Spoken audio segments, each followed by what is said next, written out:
헤어스타일의 변화는 외모 변화에 가장 큰 작용을 한다고 할 정도로 외모에 있어서 헤어가 차지하는 비중은 정말 큰데요. 그렇기 때문에 헤어스타일을 어떻게 하느냐에 따라 실제보다 훨씬 나이가 들어 보일 수도 있고 어려 보일 수도 있습니다. 오늘은 집에서 사용하는 롤을 활용한 셀프 볼륨 헤어를 연출해 보려고 하는데요. 손쉽게 연출할 수 있는 웨이브 팁 함께 배워보시겠습니다.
헤어롤은 사이즈가 다양해서 연출하고자 하는 스타일에 맞게 사용하시면 됩니다.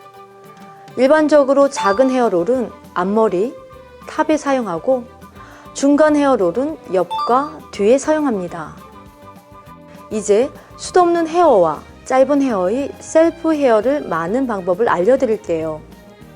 먼저 샴푸, 린스까지 가볍게 하시고 드라이로 모발을 80% 정도 건조시켜줍니다. 그 후에 모발에 미스트를 뿌려주는 것이 좋은데요. 유수분의 밸런스를 맞춰주어 윤기 있는 모발을 연출해주기 때문입니다. 그 다음 머리카락을 크게 3등분해서 5등분으로 나눕니다. 앞머리에 컬이 있는 것을 원하는 분들은 앞머리를 내려서 중간 사이즈의 헤어롤을 1개 정도 말아주시고 이마 부위가 조금 보이거나 많이 보이고 싶은 분들은 조절하며 말아주시면 됩니다. 윗머리부터 헤어롤을 말 건데요. 가르마선을 없애기 위해 작은 헤어롤을 사용하여 머리카락을 잡은 후 머리와 90도가 되게 들어서 서서히 둥글리며 와인딩 해줍니다. 같은 방식으로 탑 부분까지 2-3개 정도 말아주세요. 모발을 90도로 최대한 끌어올려서 와인딩 해주시면 볼륨감을 더 살릴 수 있습니다. 숱 없는 헤어 및 짧은 헤어에는 무엇보다 볼륨감이 중요한데요. 축 처진 헤어는 생기가 없어 보여서 나이가 들어 보입니다. 반면 볼륨감 있는 헤어는 생기가 있어 보이고 동안으로 보이게 하는 효과도 얻을 수 있습니다. 양 사이드 머리는 약간 사선 밑으로 내려 와인딩 해주세요. 이렇게 하면 가르마 자국이 남지 않게 헤어롤을 말 수 있습니다. 자신의 얼굴이 긴 편이라면 양 사이드를 더 볼륨감 있게 말면 좋고요. 얼굴이 둥근 분들은 윗머리, 뿌리의 볼륨을 더 살려주시면 자신에게 어울리는 헤어스타일을 연출할 수 있습니다. 긴 머리는 대부분 탑 부분에 가마가 있는데요. 갈라지지 않도록 주의해 주시고 층층이 차례대로 와인딩 해주면 됩니다. 이때도 머리와 90도가 되게 들어서 와인딩 해주시면 되겠습니다. 헤어롤로 웨이브를 연출하는 방법은 열을 사용하지 않기 때문에 모발에 손상이 없고 세팅력과 볼륨감을 극대화시키는 헤어스타일법 중에 하나예요. 또 빠르고 간편하게 지속력 있고 무엇보다도 쉽게 스타일을 낼 수 있다는 장점을 갖고 있습니다. 이 상태로 15분에서 20분 정도 기다린 후 헤어롤을 풀면 되는데요. 기다리는 동안 화장이나 집안일 등 다른 일을 하셔도 상관이 없습니다.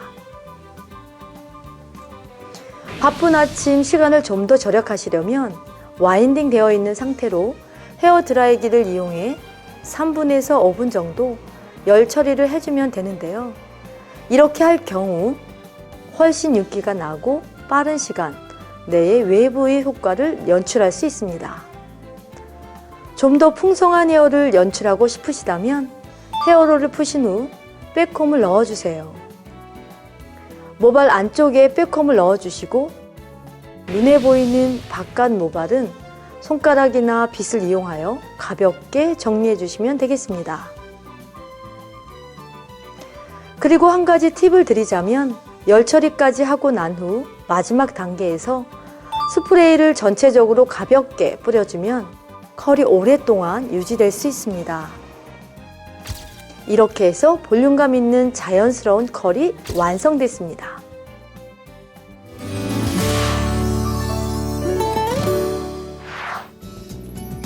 자존감, 말 그대로 자신을 존중하고 사랑하는 마음인데요. 자존감이 지나치지 않고 적당하게 잘 형성된 사람은 자신을 소중히 여기며 다른 사람과 긍정적인 관계를 유지할 수 있는 반면 자존감이 약한 사람은 쉽게 낙심하기도 하고 남의 시선을 의식해가며 전전긍긍 살아가게 됩니다. 우리의 있는 모습 그대로를 사랑하시는 아버지 하나님의 자녀답게 오늘 하루도 당당하고 힘차게 보내시기 바랍니다.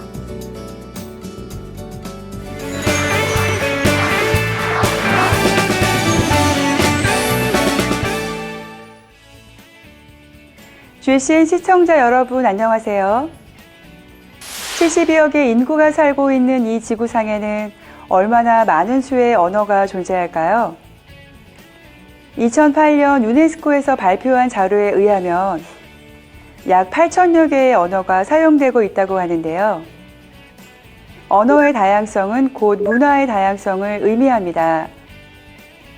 어떤 곳에서는 맛있고 귀하게 여겨지는 음식이 또 다른 곳에서는 혐오식품이 되기도 하고 어떤 나라에서는 선물을 받았다면 그 자리에서 풀어보는 것이 예인 반면 같은 행동이라 할지라도 무례하게 여겨지는 나라가 있다는 것이죠. 타 문화를 이해하고 행함으로써 상대를 존중하는 마음을 보이시면 어떨까요?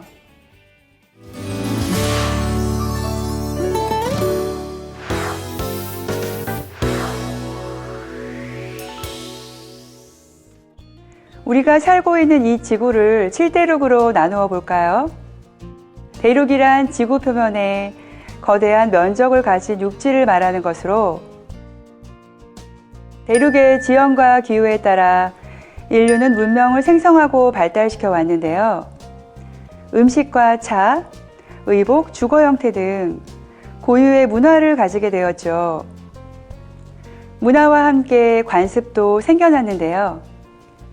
먼저 문화와 관습의 의미를 살펴볼까요? 문화란 인간이 자연 상태에서 벗어나 일정한 목적 또는 생활을 실현하려는 활동의 과정 및 그 과정에서 이룩한 물질적, 정신적 소득의 총칭으로 특히 학문, 예술, 종교, 도덕 등 인간의 내적 정신 활동의 소산을 가리킨다로 정의되어 있으며 관습이란 한 사회에서 오래전부터 역사적으로 발달하여 되풀이되는 관행적인 행동 양식을 말합니다. 각 사회의 문화는 그 나름대로의 의미와 가치를 지니므로 내 기준에 맞추어서 문화의 우열을 정하거나 나쁜 것으로 차별하는 태도는 옳다고 볼 수 없는 것입니다. 또한 상대방이 우리의 문화를 따르지 않는다고 해서 이상하거나 잘못되었다고 하는 것도 바람직하지 않겠죠. 하지만 과학과 기술의 발달로 인해 세계가 하나가 되고 있는 21세기를 살고 있는 많은 사람들에게 어느 정도 보편적으로 받아들여질 수 있는 매너나 에티켓이 필요하고 바로 글로벌 에티켓을 알고 지키는 것이 필요한 이유 중 하나입니다. 그럼 이제 우리에게 친숙한 나라이지만 우리와 다른 어떤 문화를 가지고 있는지 알아보실까요?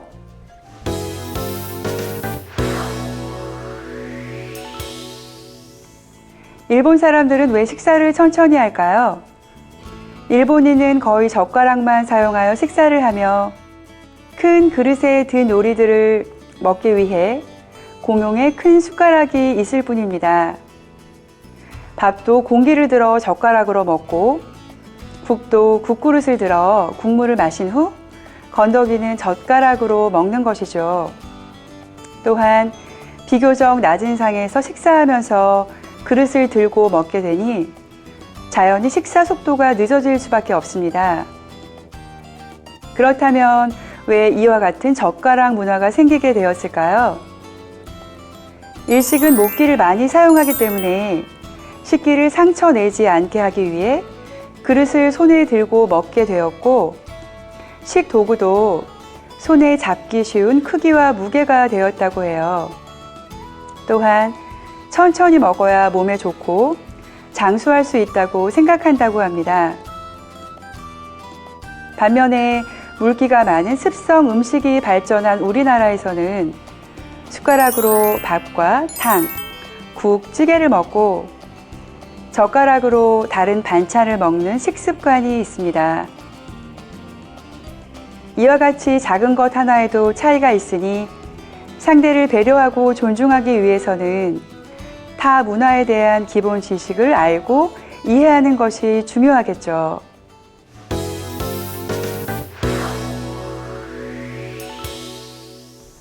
타 문화의 사람들을 만나기 전 각 나라의 매너와 에티켓에 대해 알아볼 준비가 되셨나요? 그럼 먼저 우리에게 친숙하게 느껴지는 나라들부터 살펴볼 텐데요. 먼저 중국부터 가볼까요? 다수민족인 한족과 55개 소수민족으로 이루어진 다민족 국가 중국. 전 세계 인구 순위에서 1위를 차지하는 만큼 다양한 언어와 음식을 볼 수 있는데요. 중국의 쌀은 대부분 찰기가 없어서 밥을 먹을 때는 일본과 같이 밥그릇을 손에 들고 젓가락으로 먹습니다. 식사 예법은 그리 까다롭지 않으나 차가운 물 대신 차를 즐겨 마시며 심지어 콜라도 뜨겁게 데워서 마시는 경우도 있다고 해요. 그 이유로는 수질의 문제도 있겠지만 기름진 음식이 많다 보니 그만큼 차를 즐겨 마시게 된 것이죠. 중국에서는 부부가 직장 생활을 함께 하는 것이 일반적인데요. 같이 맞벌이를 해도 여자보다는 남자가 대부분의 가사일을 한다고 하니 이것도 문화의 차이이죠. 우리와 가까운 이웃나라 일본의 경우는 선물을 받았다면 그 자리에서 풀어보지 않는 것이 예의인데요. 선물을 받을 때는 양손으로 받고 감사의 표현을 아주 많이 하시는 것이 좋습니다. 예전에 일본 동료가 한국에서 결혼식을 해서 초대를 받은 적이 있는데요. 일본에서는 결혼식에 가까운 지인들만 초대를 한다고 해요. 축의금의 최소 액수가 정해져 있는데요. 그 액수가 무려 3만엔, 우리나라 돈으로 약 30만 원에 해당하는 금액이다 보니 가까운 지인들만 초대하는 것이 아닐까라는 생각을 해보았습니다. 만일 가정집에 초대를 받아 간다면 신발을 벗고 집에 들어가세요. 우리는 집에 들어갈 때 신발을 벗고 들어가는 것이 당연하지만 그렇지 않은 나라들도 많이 있거든요. 집 주인이 주는 슬리퍼를 신으시되 다다미가 있는 방에 들어갈 때는 슬리퍼도 벗어주세요. 슬리퍼가 다다미를 상하게 할 수 있기 때문입니다. 일본은 목욕 문화가 발달해 있는데요. 목욕을 하기 전에 미리 몸을 씻고 들어가야 합니다. 가정집의 경우 목욕물을 한 번 사용하고 버리는 것이 아니라 연장자 순 등으로 공동으로 사용한다고 하네요. 즉, 3명의 식구가 있는 가정에 초대를 받았는데 목욕을 하라고 권유를 받았다면 손님이 사용하고 난 물을 가지고 다른 식구들이 번갈아 가면서 목욕을 한다는 것입니다. 제가 아는 일본 동료에게 정말 그렇게 하냐고 물어봤는데요. 그렇다면서 한국에서는 그렇게 하지 않느냐고 놀라는 것이었습니다. 우리와는 참 다른 문화이죠.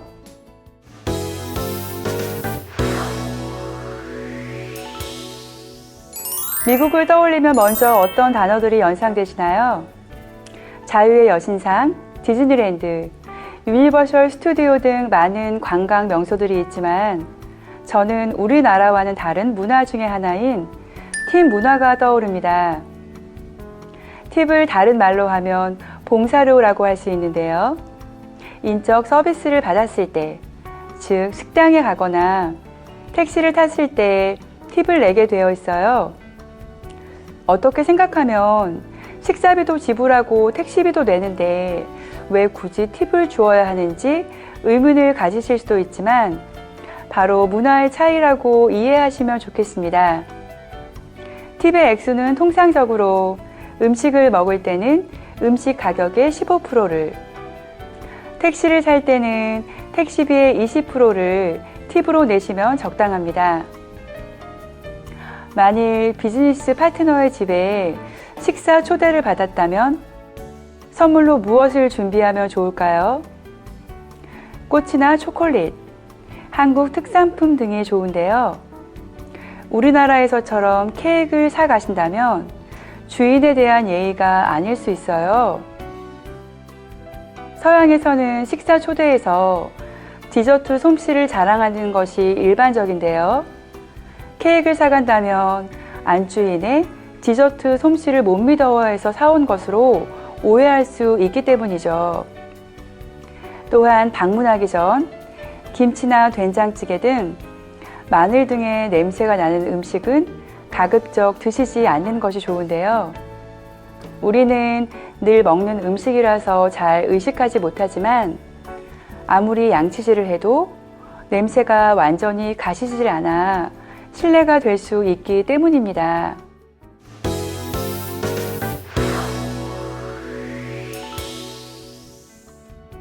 에티켓이란 말은 어디에서 유래되었을까요?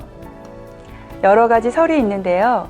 그중 하나로는 짐이 곧 국가다라는 유명한 말을 남긴 루이 14세가 왕으로 있던 시절 베르사유 궁에서는 매일 밤 파티가 열렸다고 합니다.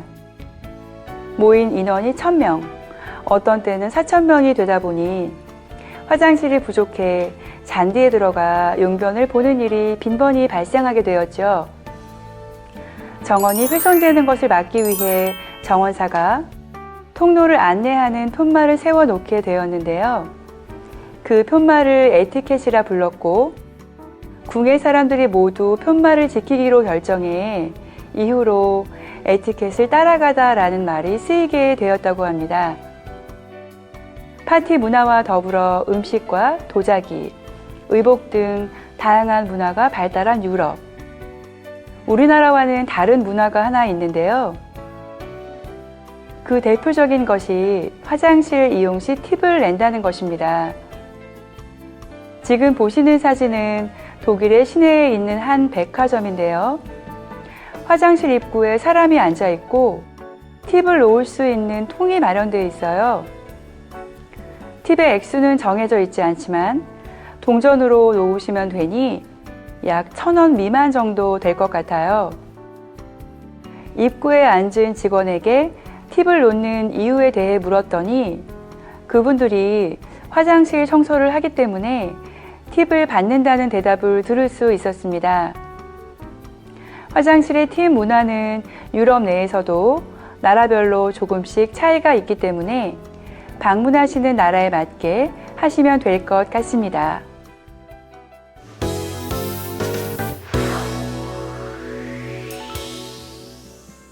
바디랭귀지를 통해 나타나는 문화의 차이를 살펴볼까요?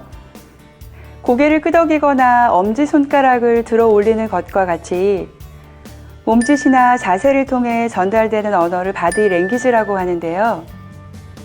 해당국의 언어를 구사하지 않고도 바디 랭귀지로 의사소통을 할 수 있는 부분도 있지만 이때 주의하셔야 하는 내용이 있습니다. 예를 들어 긍정의 표현인 머리를 위아래로 끄덕이는 것이 불가리아나 일부 그리스 지역에서는 부정의 뜻이고요. 손가락으로 V자를 만들면 대부분의 나라에서는 승리의 뜻을 나타내지만 영국에서는 상대방에게 손등을 보이는 것을 외설적인 표현으로 여깁니다. 엄지손가락을 위로 세울 때 대부분의 국가에서는 OK의 의미이지만 호주에서는 반대로 노우의 의미를 가지고 있고요. 바디 랭귀지는 아니지만 영어에서도 우리와 다른 표현을 볼 수 있는데요. 예를 들어 우리나라에서는 점심 아직 못 드셨죠? 라고 상대가 물었다면 네, 아직 못 먹었어요 라고 대답을 많이 하십니다. 그런데 영어로 이와 같은 질문을 받았다면 아니요, 아직 못 먹었어요 라고, 즉 노라고 먼저 대답하셔야 하는 것이죠. 선물 교환에 있어서도 금기시 되는 사항이 있는데요. 중동인에게 손수건은 작별을 의미하고 꽃을 선물할 때도 국가마다 색깔에 대한 개념이 다르므로 주의가 필요합니다. 멕시코나 브라질에서는 자줏빛 꽃, 일본에서는 흰색 꽃, 유럽에서는 흰색 국화꽃이 죽음의 꽃을 상징한다고 하니 선물 하나에도 상대방의 문화를 이해해 고르기부터 포장까지 세심한 과정이 필요할 것 같습니다. 무엇보다 내 취향에 맞추어 내가 좋아하는 것을 선물하는 것이 아니라 상대가 어떤 것을 좋아하는지를 생각한다면 굳이 고가의 선물이 아니더라도 받는 분에게는 값지고 귀한 선물이 될 수 있을 것입니다.